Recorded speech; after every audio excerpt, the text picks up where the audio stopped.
ఈ వీక్ లో జరిగిన గేమ్ లో హైలైట్స్ ఏంటంటే ఈ వీక్స్ లో జరిగిన గేమ్ లో హైలైట్ అంటే ఖచ్చితంగా కళ్యాణ్ పడాలా. ఎందుకంటే ఫస్ట్ లో ఒక బాక్స్ ఆ పర్పుల్ కలర్ లో ఒకటే ఒక బాక్స్ లో ఉన్న వ్యక్తి లాస్ట్ కి అన్ని బాక్సులని ఆ రాజ్యాన్ని మొత్తం ఆక్రమించేసి ఫైనలిస్ట్ గా గెలిచాడంటే చాలా అంటే చాలా మంచి విషయము. అసలు ఒక కామనర్ గా వచ్చి అంతమంది సెలబ్రిటీని ఎదుర్కొని ఎటువంటి నెగిటివిటీ లేకుండా ఎటువంటి సింపతి లేకుండా ఆడి ఫస్ట్ ఫైనలిస్ట్ అయ్యారు. ఈ రోజు ప్రోమో చూసుకుంటే నాగార్జున గారు కూడా ఫస్ట్ వస్తేనే కళ్యాణ్ పడాలకు సెల్యూట్ చేశారు. So he's one of the inspiration to every common person. Common man కి మంచి ప్లేస్ ఇస్తుందంటారా?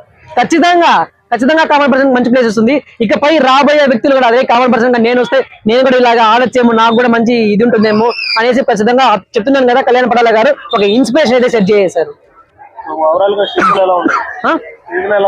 సీజన్ ఖచ్చితంగా ఫస్ట్ వారంలో అయితే కొంచెం ఏదో డల్ గా ఉండింది, కానీ ఆ సంజన గారు ఎప్పుడైతే స్టార్ట్ చేశారో ఈ గొడవలు దొంగతనాలు అప్పటి నుంచి చాలా ఇంట్రెస్ట్ గా అయింది, ఒక హైప్ అయింది.